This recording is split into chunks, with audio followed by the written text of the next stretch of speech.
The Bucks taking on Sam Dekker and the Houston Rockets tonight. We'll talk more about that in a bit.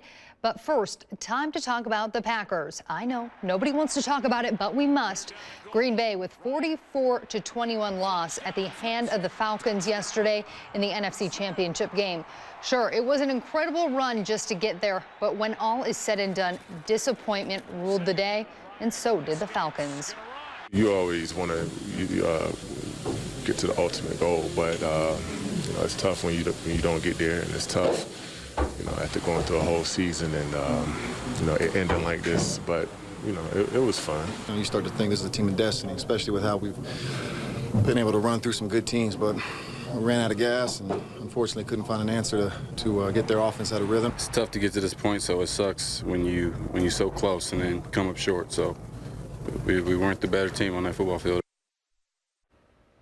The Badger men's basketball team, with that huge win in overtime at the Barn in Minneapolis on Saturday, will play Penn State tomorrow night at the Kohl Center. Game time is set for 8 p.m. And hey, speaking of the Badgers, in that big win against the Gophers, Ethan Happ was named co-Big Ten Player of the Week for his play last week against Michigan and Minnesota.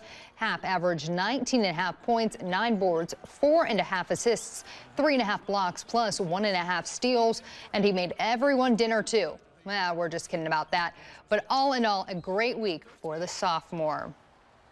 We always love checking out the Bucks and can't wait to see the Greek Freak play in person. But we also love our dude, Sam Dekker. The former Badger made his first start of his NBA career and dropped 30 on the Grizzlies. The game before, he had 17 against Golden State. All of that is awesome. Dekker is averaging 7.5 points a game and will look to light up the scoreboard in his home state tonight.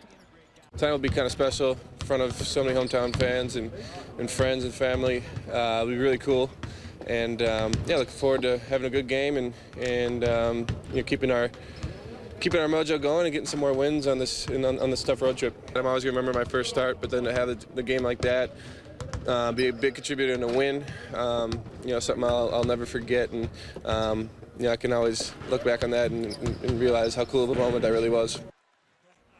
We'll catch up with Sam after the game tonight and have a live report from you from the BMO Bradley Harris Center at 10. That's it for sports. NBC 15 News at 6. We'll be right back.